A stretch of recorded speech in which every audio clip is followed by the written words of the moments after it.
बिस्मिल्लाहिर्रहमानिर्रहीम अस्सलाम वालेकुम। आज के क्रिमिनोलॉजी के लेक्चर में हम modern law enforcement and crime prevention के ऊपर बात करेंगे और ये topic examination point of view से बहुत अहम है। Crime prevention and control strategies refer to society's attempt to curb crimes before they can occur, rather than punishing them after they have been committed. Crime prevention को समझने के लिए तीन stages होती हैं जिसमें कोई भी सोसाइटी फाइट करती है क्राइम के अगेंस्ट। सबसे पहली स्टेज होती है क्राइम प्रिवेंशन, जिसमें वकुआ या क्राइम सरजद होने से रोकने की अटेम्प्ट की जाती है। दूसरी स्टेज है उसकी इन्वेस्टिगेशन एंड डिटेक्शन, जिसमें अगर कोई जुर्म सरजद हो जाए तो फिर उसको डिटेक्ट किया जाता है और उसमें मुलजम को गिरफ्तार किया जाता है। और तीसरी स्टेज होती है उसकी प्रोसिक्यूशन एंड कन्विक्शन, कि उसको प्रोसिक्यूट किया जाए और उसको कन्विक्ट किया जाए। तो ज्यादा जो सोशियोलॉजिस्ट हैं या क्रिमिनोलॉजिस्ट हैं वो इस बात पे फोकस कर रहे हैं कि क्राइम प्रिवेंट किया जाए, यानी क्राइम को होने से ही रोक दिया जाए। ना क्राइम होगा सोसाइटी के अंदर और ना अगली दो स्टेजेस पे आपको जाना पड़ेगा। तो क्राइम प्रिवेंटिंग प्रिवेंशन स्टेज पहली स्टेज है to fight against the crime, जिसमें क्राइम को या वकूए को होने से रोका जाता है। तो इसमें प्रिवेंशन है सारी की सारी, उसके अंदर प्रिवेंटिव मेजर्स लिए जाते हैं किस तरीके से क्राइम को होने से रोकना है।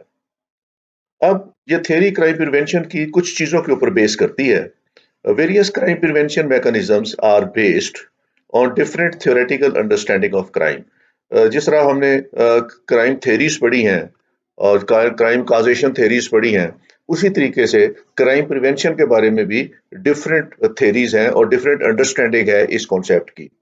Strategies for preventing crime differ according to the belief as one about the nature of the crime। जैसे लोगों के ख्यालात मुख्तलिफ हैं नेचर ऑफ क्राइम के बारे में, उसी तरीके से स्ट्रेटजीज भी लोगों की डिफरेंट हैं टू फाइट या prevent against the crime. Those who commit, जिस तरह क्रिमिनल्स के बारे में भी डिफरेंट थेरीज हैं कि क्राइम क्यों कमिट होता है, इसी तरीके से क्राइम प्रिवेंशन की थेरीज भी डिफरेंट हैं। And how it should be dealt with, crime को किस तरीके से डील करना चाहिए, इसके बारे में भी डिफरेंट स्कूल ऑफ थॉट्स हैं। तो इसी तरीके से क्राइम प्रिवेंशन के भी डिफरेंट थॉट्स हैं। तो जिस तरीके से क्राइम के बारे में नजरियात रखे जाते हैं और लोगों के नजरियात हैं, उसी नजरियात की बेसिस पे वो क्राइम प्रिवेंशन की स्ट्रेटेजीज या थेरीज भी बनाते हैं और ये डिफरेंट होती हैं for different people and different school of thoughts. इस वक्त there are three main crime prevention strategies जो इस वक्त एप्लीकेबल हैं। वो तीन क्राइम प्रिवेंशन स्ट्रेटजीज हैं जिन पे काम हो रहा है। The first is situational crime prevention, second is social and community based crime prevention and the third is environmental crime prevention. तो ये तीन थेरीज हैं जो इस वक्त मुरवजा हैं या एप्लीकेबल हैं। Situational crime prevention, social and community based crime prevention and environmental crime prevention. तो आज हम ये तीनों थेरीज देखेंगे क्या है, और ये इन तीनों स्ट्रेटजीज को देखेंगे और इनको पढ़ेंगे, इनके हम प्रोज एंड कॉन्स देखेंगे। तो ये एप्लीकेबल है इस वक्त जो दुनिया के अंदर क्राइम प्रिवेंशन की स्ट्रेटजीज हैं, वो ये तीन है। तो पहली स्ट्रेटेजी देखते हैं, सिचुएशनल क्राइम प्रिवेंशन क्या है। Situational crime prevention attempts to reduce opportunity to commit crime and make it more difficult to break the law। इस स्ट्रेटजी के तहत, सिचुएशनल क्राइम स्ट्रेटजी के तहत, जो ओकेजनल क्रिमिनल है या सिचुएशनल क्रिमिनल है, उसकी अपॉर्चुनिटीज को रिड्यूस किया जाता है क्राइम करने को। इसमें जो टेक्निक यूज की जाती है वो ये है कि आपने टारगेट इतना हार्ड कर देना है कि क्रिमिनल को उस टारगेट के ऊपर क्राइम करने की अपॉर्चुनिटी अवेलेबल ना हो। तो situational crime prevention is almost target hardening, या टारगेट को हार्ड कर दिया जाता है ताकि वहां पे किसी किस्म की क्राइम कमिट ना हो सके। It looks at the type of offence people commit, the places where they offend and aim to prevent them at the point of their intersection.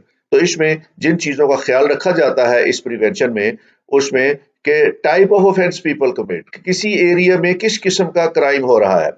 अगर क्राइम घर की चोरी का हो रहा है तो फिर घरों को कैसे महफूज करना है।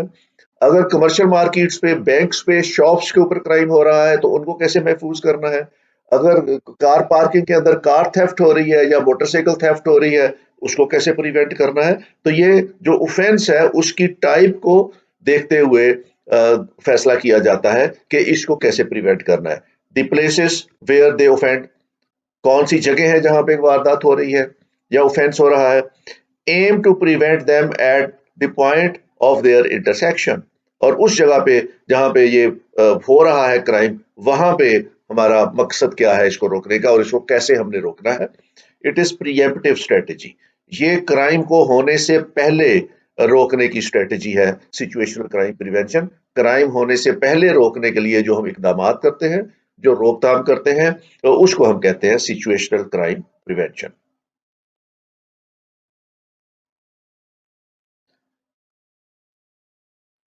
The goals of situational crime prevention is to increase the amount of effort to take to carry out criminal activity and reduce the reward one obtains from it।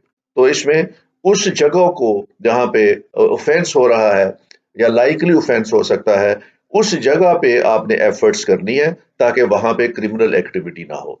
Situational crime prevention is based on right realism, specially rational choice theory.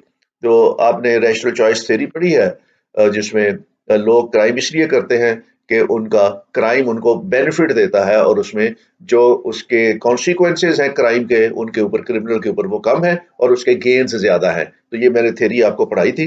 तो ये basically rational choice theory को use करते हुए वहां पे ये situational crime prevention की जाती है कि क्राइम को इतना हार्ड कर दे, टारगेट को इतना हार्ड कर दे कि क्रिमिनल ये समझे कि अगर मैंने यहाँ क्राइम किया तो मेरे बेनिफिट्स कम होंगे और मैं पकड़ा जाऊंगा तो मुझे लॉसेस ज्यादा होंगे। तो रैशनल चॉइस थ्योरी के मुताबिक फिर वो उस जगह पे ऑफेंस करने से बाज आ जाता है।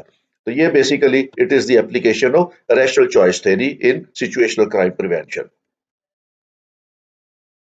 एग्जाम्पल्स क्या है इसकी सिचुएशनल क्राइम प्रिवेंशन की?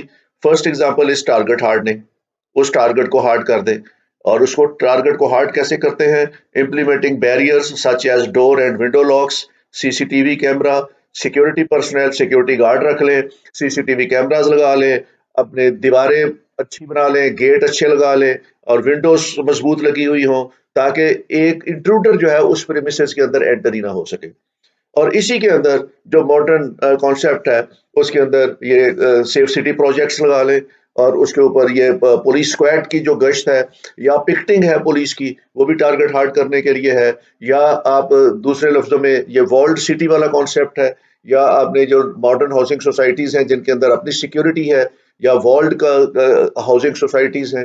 तो ये सारे कॉन्सेप्ट जितने भी हैं, ये सिचुएशनल क्राइम प्रिवेंशन के लिए इस्तेमाल होते हैं। जैसे बैंक्स वाले गार्ड रखते हैं, या बैंक्स वाले सेफ्टी अलार्म लगाया हुआ है, या उन्होंने सीसीटीवी कैमरे लगाया हुआ है, या बैंक्स पे वो टर्न ओवर गेट्स लगाए जाते हैं। तो ऐसी चीजें जो किसी भी इंट्रूडर की उस स्पेसिफिक प्लेस में एंट्री को डिफिकल्ट कर दें, वो सिचुएशनल क्राइम प्रिवेंशन के जिम्मे में आती हैं। जितने भी सिक्योरिटी गार्ड रखते हैं, जितने भी पुलिस गश्त करती है, या मोबाइल पेट्रोलिंग है आपकी, या पिकटिंग है, ये सारी सिचुएशनल क्राइम प्रिवेंशन के जिम्मे में आती है। This serves to remove the opportunity to either break in or commit a robbery. तो इससे इंट्रूडर अंदर नहीं आ सकता उस प्रीमिसेस के अंदर और उसमें फिर ऑफेंस नहीं कर सकता। Another aspect of designing out certain features of an area that may enable crime, कि उस एरिया के अंदर कुछ ऐसे फीचर्स जो है वो डिजाइन कर लिए जाएं जिसकी वजह से क्राइम ना हो। Designing out can also include spike, barbed wires, turnaround gates, and other features that make it difficult to climb or enter a property। ये डिजाइन है, सारे के सारे सिक्योरिटी फीचर्स हैं, उस एरिया में ऐड कर दिए जाते हैं, जिसमें स्पाइक्स हैं, जो आपने देखा होगा, रोड फ्लैटर्स हैं, रोड के ऊपर वो बनाए जाते हैं, बैरियर्स लगा दिए जाते हैं, या बार्ब्ड वायर्स लगा दी जाती हैं, या बैंकों के आगे खास तौर पर ये टर्न अराउंड गेट्स लगा दिए जाते हैं जहां से एक वक्त में एक बंदा ही गुजर सकता है और तेजी से नहीं गुजर सकता। तो ये सारी टेक्निक्स जो हैं, ये सिचुएशनल क्राइम प्रिवेंशन की टेक्निक्स हैं।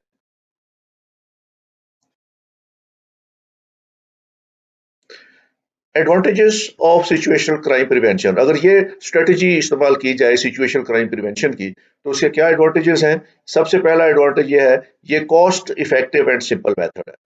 ये कॉस्ट इफेक्टिव है। एक बार आपने अच्छे दरवाजे लगा लिए, ताले लगा लिए, दीवारें बना ली, गेट अच्छा लगा लिया, बैरियर लगा लिए, स्पाइक्स लगा लिए, जो फिजिकल, इसको हम फिजिकल बैरियर्स कहते हैं, फिजिकल बैरियर्स ऐड कर दिए आपने, तो उससे ये कॉस्ट इफेक्टिव है, एक बार का खर्चा है, उसके बाद फिर कोई खर्चा नहीं करना पड़ेगा इसको। तो ये स्कीम जो है, स्ट्रेटेजी सिचुएशनल क्राइम प्रिवेंशन की, ये कॉस्ट इफेक्टिव है। There is evidence this strategy works and offers a more convenient and practical method to reduce crime. तो ये सबसे प्रैक्टिकल मेथड है कि आप अपने उस एरिया को जहाँ पे क्राइम प्रिवेंशन करनी है, वहां पे टारगेट हार्डनिंग कर दे, तो क्राइम बच जाएगा। दूसरा इसका जो एडवांटेजेस है, डिसएडवांटेजेस बहुत ज्यादा हैं इसके सिचुएशनल क्राइम प्रिवेंशन के। सबसे पहला डिसएडवांटेज इसका ये है कि क्राइम डिस्प्लेसमेंट, कि क्राइम उस जगह नहीं होगा जहां आपने टारगेट हार्ड कर दिया है, लेकिन क्रिमिनल तो आजाद फिर रहा है, उसके ऊपर तो कोई चेक नहीं लगाया आपने, वो criminal will move to some other soft areas, वो किसी और सॉफ्ट एरिया में चला जाएगा, वहां जाके क्राइम कर लेगा। तो इससे क्राइम जो है वो खत्म नहीं होता, इससे क्राइम डिस्प्लेस हो जाता है, एक एरिया से दूसरे एरिया की तरफ चला जाता है। One of the most important objections to situational crime prevention is displacement.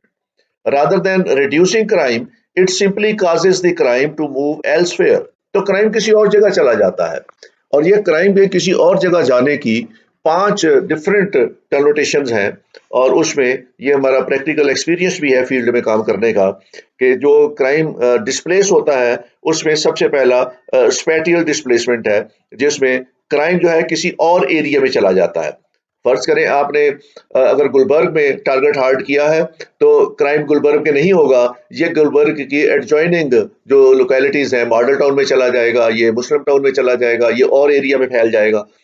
तो एक जगह पे जहां टारगेट हार्ड है वहां नहीं होगा, लेकिन it will displace to other areas. Then is temporal.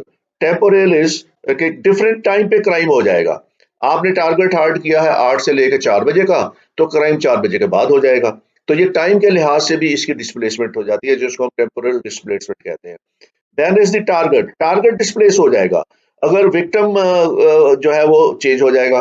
For example, अगर घर के अंदर चोरी होती है तो घर के अंदर चोरी नहीं होगी, ये बाहर सड़क के ऊपर किसी ने मोटर बाइक खड़ी की है उसकी चोरी हो जाएगी, या कार खड़ी की हुई है उसकी चोरी हो जाएगी। या अगर घर के अंदर चोरी नहीं होगी, वहां आपने टारगेट हार्ड किया हुआ है, बैंक जो है वो चोरी नहीं होगी, डकैती नहीं होगी, वहां पे आपने टारगेट हार्ड किया हुआ है, लेकिन जो लोग बैंक से कैश लेके अपने घरों को जा रहे हैं वो रास्ते में उनको लूट लेंगे, तो उसमें विक्टिम डिफरेंट हो जाएगा उसका। तीसरा इसका चौथा जो है, that is tactical. Tactical is in different way, crime किसी और तरीके से हो जाएगा, वो चोरी करना छोड़ देगा, वो कोई और तरीका इख्तियार कर लेगा क्राइम करने का। Then is functional. Functional displacement is an other type of crime. वो घर की चोरी नहीं करेगा, वो कोई और किसी और तरह का क्राइम शुरू कर लेगा। तो ये 5 डिफरेंट तरीके हैं क्राइम डिस्प्लेस के। और सिचुएशनल क्राइम प्रिवेंशन जहां जहां भी होती है, वहां पे क्राइम की एक तो नेचर चेंज हो जाती है, दूसरा उसका एरिया चेंज हो जाता है, तीसरा उसका टाइम चेंज हो जाता है, चौथा उसका टारगेट चेंज हो जाता है। तो ये क्राइम खत्म नहीं होता, प्रिवेंशन उसकी नहीं होती, उसकी डिस्प्लेसमेंट हो जाती है। तो ये सबसे बड़ा डिसएडवांटेज है सिचुएशनल क्राइम प्रिवेंशन की टेक्निक को यूज करने का। दूसरा इसमें मसला यह है कि रूट काज जो है क्राइम का वो इग्नोर कर दिया जाता है।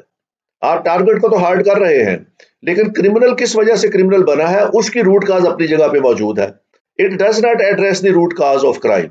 ये क्राइम की रूट काज को डिस्कस नहीं करेगा, ना उसको एड्रेस करेगा। अगर कोई शख्स पॉवर्टी की वजह से क्राइम कर रहा है, तो ये टेक्निक उसको एड्रेस नहीं करेगी।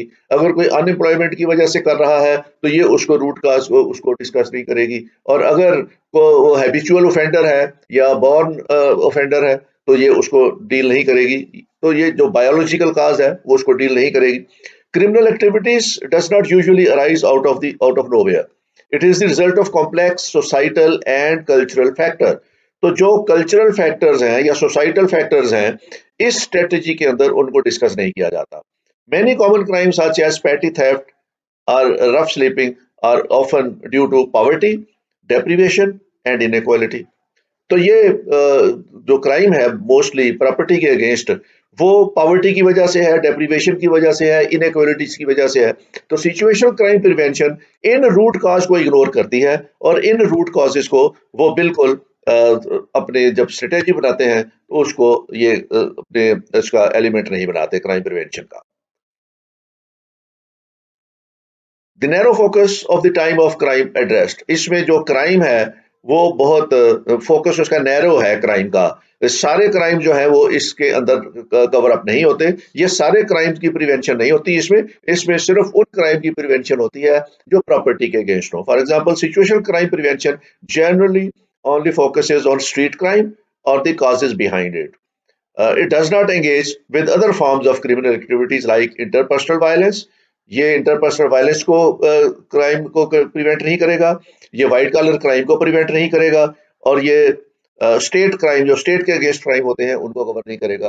तो मोर और लेस ये सिचुएशनल क्राइम प्रिवेंशन जो है ये प्रॉपर्टी के अगेंस्ट को जो है क्राइम है सिर्फ उसको एड्रेस करता है, और उससे रिलेटेड जो क्राइम है साइबर क्राइम को ये डील नहीं कर सकता, ये इंटरपर्सनल वायलेंस को डील नहीं कर सकता, ये वाइट कॉलर क्राइम को डील नहीं कर सकता, ये स्टेट के खिलाफ होने वाले क्राइम को डील नहीं कर सकता। तो इसकी लिमिटेशन है सिचुएशनल क्राइम की, और ये महदूद करता है अपने आप को सिर्फ प्रॉपर्टी के क्राइम के ऊपर। जो दूसरी टाइप है स्ट्रेटजी है that is social and community crime prevention. ये सोशल और community crime prevention focuses on individual criminal offender and the social context within which it offend। तो ये उसके सोशल फैक्टर्स को देखता है। जो सोशल एंड कम्युनिटी क्राइम है ये क्राइम के इंडिविजुअल के उन सोशल फैक्टर्स को देखता है जिसके तहत इंडिविजुअल क्राइम करता है, और इसमें ज्यादा फोकस किया जाता है, ये सोशियोलॉजिकल थ्योरी को फोकस किया जाता है इसमें कि क्राइम करने के सोशल एंगल्स हैं, और वो सोसाइटी के अंदर कॉम्प्लेक्स सिचुएशन में कोई शख्स जब हो तो वो उसके ऊपर बड़े पुश एंड पुल फैक्टर होते हैं जिनकी वजह से वो क्राइम कमिट करता है। तो ये social and community crime prevention उन एरियाज को डील करता है, प्रिवेंशन उन एरियाज में करता है जो सोशल फैक्टर्स के ऊपर बेस करती है। It aims to pinpoint and treat the causes of the crime rather than the symptoms. तो इसमें फोकस है कि उन काजेज को दूर किया जाए जिसकी वजह से एक ऑफेंडर जो है वो क्राइम कमिट करता है।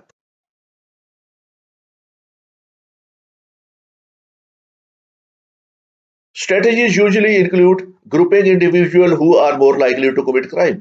उनको आइडेंटिफाई किया जाता है उन लोगों को जो क्राइम में जो क्राइम कमिट कर सकते हो या प्रोबेबली जिनमें टेंडेंसी हो क्राइम कमिट करने की, and intervening in some form. Proponents of this method assert that the risk conditions of crime such as poverty, unemployment need to be urgently addressed to truly eradicate crime। इन लोगों का focus जो है वो prevention की उस side पे है जो अनएम्प्लॉयमेंट है या सोशल इनइक्वालिटीज है या सोशल अनजस्टिसेस हैं, तो ये उन पे फोकस करते हैं और उस एरिया के अंदर काम करके ओवरऑल एनवायरमेंटल सिचुएशन को या सोशल सिस्टम्स को बेहतर करने की बात करके क्राइम प्रिवेंट करने के को ये उनकी स्ट्रेटजी में शामिल है। This group in society appears to more susceptible to the risk conditions such as low income population and some ethnic minority groups। To combat this intervention, that target issues faced by these groups address the social determinants of the crime। तो वो low income group इनको और उसमें ethnic minorities के group को address करते हैं ताकि उनके प्रॉब्लम्स अगर सॉल्व हो जाए लो इनकम पॉपुलेशन के, तो वो बहुत से क्राइम में वो इन्वॉल्व नहीं होंगे, और उनका सबसिस्टेंस लेवल अगर बेहतर कर दिया जाए तो वो क्राइम कमिट नहीं करेंगे। This includes methods such as enrolling children in preschool classes and adults in parenting classes। इसमें जो ह्यूमन रिसोर्स डेवलपमेंट है उसको बेहतर करने की बात करते हैं ताकि वो लोग रिसोर्स उनका बेहतर हो जाए, ह्यूमन रिसोर्स बेहतर हो जाए और वो लोग इस काबिल हो जाए कि अपनी अर्निंग करने लग जाएं, और जब वो एक रिस्पेक्टेबल जॉब के ऊपर या एम्प्लॉयमेंट के ऊपर या सोर्स ऑफ इनकम के ऊपर चले जाएंगे तो they will not commit the crime. This attempt to correct low educational attainment and family conflict both of which they lead to crime. तो अगर वहां पे लो एजुकेशनल अटेनमेंट है, जो लोग कम पढ़े लिखे हैं, या जो फैमिली कॉन्फ्लिक्ट की वजह से जो हमने पहले बात की थी कि जो जुवेनाइल डिलिंक्वेंसी में भी हमने बात की थी कि जो फैमिली कॉन्फ्लिक्ट है या पेरेंटल कॉन्फ्लिक्ट है उसकी वजह से बहुत से बच्चे डिलिंक्वेंसी की तरफ चले जाते हैं, तो ये सोशल कॉजेस रिमूव करने की बात करते हैं ये स्ट्रेटजी वाले।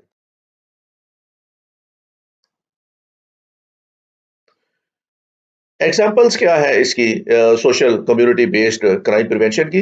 Real life example of the social and community crime prevention includes, एक तो ट्रबल्ड फैमिलीज प्रोग्राम यूके में शुरू किया हुआ था, उसकी वजह से क्राइम पे बहुत, ये यूके का स्पॉन्सर्ड प्रोग्राम है, ट्रबल्ड फैमिलीज प्रोग्राम। और उसके बाद Perry preschooling project US में था, और ये दोनों प्रोजेक्ट थे, इनका क्राइम प्रिवेंशन में खातरखा इम्पैक्ट पड़ा था। तो target troubled families and vulnerable children in order to reduce criminality and other social problems.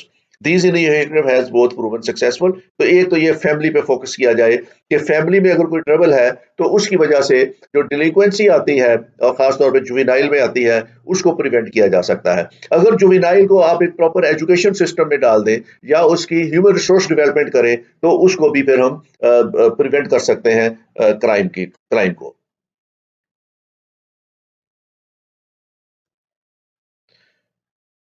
Social community crime prevention के एडवांटेजेस क्या है?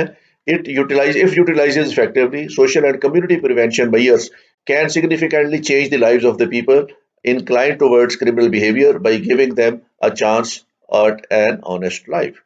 तो अगर उसको जॉब अपॉर्चुनिटीज दे दी जाए, अगर उसको स्किल्स दे दी जाए, अगर उसको वोकेशनल ट्रेनिंग दे दी जाए, अगर उसको एक रीजनेबल सब्सटेंस की लाइफ दे दी जाए, या रीजनेबल एम्प्लॉयमेंट अपॉर्चुनिटी दे दी जाए, या उसको फैमिली कॉन्फ्लिक्ट्स को रिमूव करके किसी बच्चे को, जुवेनाइल को खास तौर पर एक कैरियर दे दिया जाए, तो उससे क्राइम प्रिवेंट हो सकता है।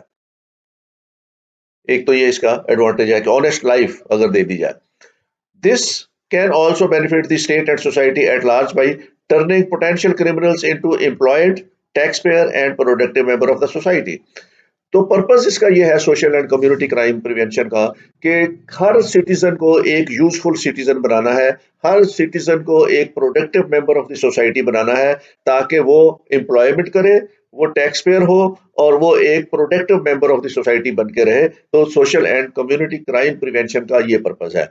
The result can be long term as the measures aim to address the root cause of the crime. अगर इस तरीके से क्राइम प्रिवेंशन किया जाए तो ये लॉन्ग टर्म स्ट्रेटेजी होगी, लेकिन ये एक परमानेंट स्ट्रेटेजी होगी, और ये ग्रास रूट लेवल को एड्रेस कर देगी। और जब आप क्राइम के ग्रास रूट लेवल को एड्रेस कर दें, तो वो फिर परमानेंट सोल्यूशन मिल जाता है इसका, और क्राइम जो है वो उस सोसाइटी में खासे लंबे अरसे के लिए प्रिवेंट हो जाता है।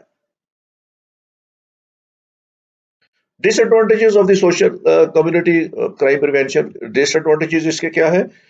All these types of the scheme are the most comprehensive and addressing causes of crime, they are also usually most expensive. ये स्कीम्स जो है ये बहुत एक्सपेंसिव होती हैं। आपको बहुत सी फैमिलीज को उसका सब्सिस्टेंस लेवल जो है वो इंक्रीज करना पड़ता है। जो लोग पॉवर्टी लाइन से नीचे हों, उनको आपको पॉवर्टी लाइन से ऊपर लाना पड़ता है। उसके लिए आपको स्पेशल इकोनॉमिक पैकेजेस देने पड़ते हैं, रीजनल इनइक्वालिटीज खत्म करनी पड़ती हैं, इकोनॉमिक इनइक्वालिटीज खत्म करनी पड़ती हैं, तमाम बच्चों की स्कूलिंग और एजुकेशन करनी पड़ती है, उनको वोकेशनल ट्रेनिंग देनी पड़ती है, उनको एम्प्लॉयमेंट अपॉर्चुनिटीज प्रोवाइड करनी पड़ती हैं, फैमिली कॉन्फ्लिक्ट्स खत्म करने पड़ते हैं। ये सोशल कॉजेज जितनी भी है किसी भी क्राइम की, जब आप उनको एलिमिनेट कर देंगे तो क्राइम प्रिवेंट होगा। लेकिन ये सारा कुछ करना बहुत एक्सपेंसिव होता है। इसके लिए you require a lot of budget, money, resources, people, और इसमें टाइम कंज्यूमिंग भी है ये, तो ये बहुत एक्सपेंसिव है। They may therefore be difficult to implement on a large enough scale। तो जो सोसाइटीज जहां पे बहुत ज्यादा लोग जो है वो पॉवर्टी लाइन से नीचे हों, तो उनमें, उन मुल्कों के अंदर इस तरह की स्कीम जो है उसको बहुत ज्यादा इम्प्लीमेंट करना मुश्किल होता है, क्योंकि ये रिसोर्सेज बहुत ज्यादा चाहिए इसमें, human as well as financial resources. तो ये इस तरह से एक ये डिफिकल्ट स्कीम है। Social and community-based approaches similar to their situational counterpart only target working class crime and urban community, leaving elite crime unresolved। तो एक और इसका ड्रॉबैक ये है कि इसमें आप सिर्फ उन लोगों को टारगेट करते हैं जो वर्किंग क्लास है, या जो कम्युनिटी, अर्बन कम्युनिटी के लोग हैं। तो इसमें जो एलिटिस्ट क्लास के क्राइम है, एलिटिस्ट क्लास इसमें शामिल नहीं होती।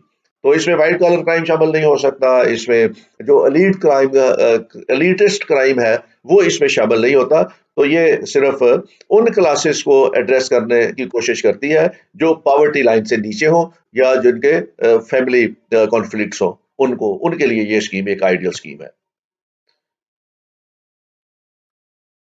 दूसरा इसका जो सबसे बड़ा प्रॉब्लम है, जो कम्युनिस्ट और मार्क्सिस्ट जो इस पे इल्जाम लगाते हैं, वो इल्जाम लगाते हैं कि this scheme does not eradicate the systematic economic inequalities. तो इसमें सिस्टमेटिक इनइक्वालिटीज को तो एड्रेस किया नहीं जाता इसमें, क्योंकि कैपिटलिस्ट सोसाइटीज के अंदर इकोनॉमिक इनइक्वालिटीज जो है वो इनबिल्ट होती हैं। और जब आप इकोनॉमिक इनइक्वालिटीज सोसाइटी से इरेडिकेट नहीं करते, तो ये स्कीम उस वक्त तक परमानेंटली कामयाब नहीं हो सकती। टेम्परेरीली तो ये फायदा डाल सकती है कि कुछ लोग जो है वो पॉवर्टी लाइन से नीचे है, आप उनको एक बेहतर रोजगार दे दें, एक बेहतर लाइफ दे दें, एक बेहतर एम्प्लॉयमेंट दे दें, लेकिन आप 100% एम्प्लॉयमेंट इंश्योर नहीं कर सकते। कोई भी सोसाइटी 100% एम्प्लॉयमेंट सिक्योर नहीं कर सकती। रीजनल इनक्वालिटीज भी आपके पास वैसे ही रहनी है, इकोनॉमिक इनक्वालिटीज भी आपके पास रहनी है। ये गैप जो इनकम का है इन कैपिटलिस्ट सोसाइटी, ये इसी तरीके से एग्जिस्ट करता रहना है। तो इसलिए मार्क्सिस्ट जो है या कम्युनिस्ट जो है या सोशलिस्ट है, इसके ऊपर बहुत एतराज करते हैं कि ये social and community crime prevention जो है, ये कैपिटलिज्म के अंदर रहते हुए इसका सोल्यूशन ढूंढा नहीं जा सकता। तो ये जो चीजें हो रही है, that is because of the capitalist systems. तो ये जब तक सिस्टम मौजूद है, ये इस तरह के गैप्स उस वक्त तक सोसाइटी में मौजूद रहेंगे। इसके बाद तीसरी जो स्ट्रेटेजी यूज की जाती है इसमें, that is environmental crime prevention. Environmental crime prevention relies on the idea that physical signs of disorder or crime give off the impression that there is low social control enforcement which attracts the encourage criminal activities। तो ये हमने दो theories पढ़ी थी, एक social disorganisation theory पढ़ी थी और एक हमने सोशल कंट्रोल थ्योरी पढ़ी थी। तो डिसऑर्गेनाइजेशन थ्योरीज में हमने पढ़ा था कि जो सोसाइटीज सोशली डिसऑर्गेनाइज हों वहां क्राइम ज्यादा होता है। और दूसरा हमने कहा था कि कंट्रोल थ्योरी में ये पढ़ा था कि जहां पे आपका कंट्रोल लूज हो जाए वहां पे क्राइम ज्यादा हो जाएगा, और जहां पे आपका कंट्रोल सख्त होगा वहां पे क्राइम कम होगा। तो एनवायरमेंटल क्राइम प्रिवेंशन इन दो थ्योरीज को के ऊपर बेस करती है। Environmental crime prevention is based on right realism, specially Wilson and Kelling's broken window theory. और ब्रोकन विंडो थ्योरी यही है विल्सन की, कि जहां पे क्राइम अपॉर्चुनिटीज ज्यादा होंगी, जो सोसाइटीज डिसऑर्गेनाइज होती हैं, या जहां पे लोग एक दूसरे के ऊपर ट्रस्ट नहीं करते या एक दूसरे के ऊपर फेमिलियर नहीं है एक दूसरे के साथ, तो वहां पे अपॉर्चुनिटीज ज्यादा होती हैं क्राइम कमिट करने की। तो ये एनवायरमेंटल क्राइम थेरीज इन दो थेरीज को ऊपर काम करते हुए क्राइम प्रिवेंशन करने की स्ट्रेटेजी को डेवलप करती है। The theory states that visible sign of decay in a neighborhood or area, litter, broken windows, graffiti, abandoned houses, and public neglect, leading to a fear of crime which prompt respectable community members to leave। कि जहां society disorganise हो जाएगी वहां लोग जो है respectable लोग वो इलाका छोड़ के चले जाएंगे, और वहां पे फिर क्राइम जो है वो ज्यादा हो जाएगा। ये हमने सोशल डिसऑर्गेनाइजेशन थ्योरी में भी हमने पढ़ा था। This makes more difficult for community to maintain order and control antisocial behavior and so result in the eventual decline of the neighborhood। ऐसा करने से फिर वहां पे सोशल कंट्रोल वीक हो जाता है उन एरियाज के अंदर, और वहां पे फिर मॉरल वैल्यूज और सारी की सारी कम हो जाती हैं, और एंटी सोशल बिहेवियर वहां पे ज्यादा हो जाता है, जिस वजह से उन एरियाज के अंदर क्राइम ज्यादा आ जाता है। Therefore, the environment itself needs to be discouraging towards crime। तो इन्वायरमेंट को जब तक फिर इस सूरत हाल में बेहतर ना करें, उस वक्त तक क्राइम प्रिवेंशन नहीं हो सकता। तो ये थ्योरी सारी की सारी बेस करती है कि आपने एनवायरमेंट को किस तरीके से बेहतर करना है ताकि क्राइम प्रिवेंट हो सके। Examples of the environmental crime prevention is number one is zero tolerance policing. Zero tolerance policing is the form of environmental crime prevention where even minor misdemeanors are treated the same as serious crime in order to discourage them। तो zero tolerance policing में यह है कि अगर कोई छोटी सी भी गलती कर दे तो उसको इतनी बड़ी सजा दें कि वो आइंदा से उस तरह की गलती भी ना करे, और सोसाइटी जो है वो दोबारा सोसाइटी का कोई मेंबर भी उस तरह की गलती ना करे।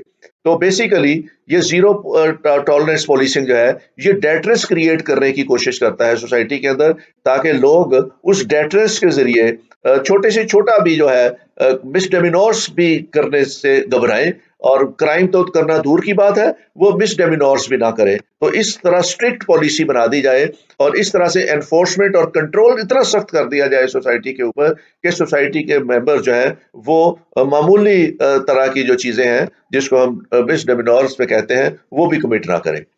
एंटी सोशल बिहेवियर ऑर्डर या ASBOs means that people can potentially be sent to jail for slight act of deviance। छोटी से छोटी बात पे भी उनको सजा दे दी जाए ताकि उस सजा के खौफ से वो फिर क्राइम ना करें। The reasoning behind both is that it is better to prevent the slide into crime than deal with the aftermath। तो इसका पर्पस ये है कि nip the evil in the bud वाली बात है कि जैसे ही कोई छोटी सी भी गलती करता है तो उसको उसी वक्त फौरन और सख्त सजा दे दी जाए ताकि उसका जो एंटी सोशल बिहेवियर है वो उसको अमेंड किया जा सके।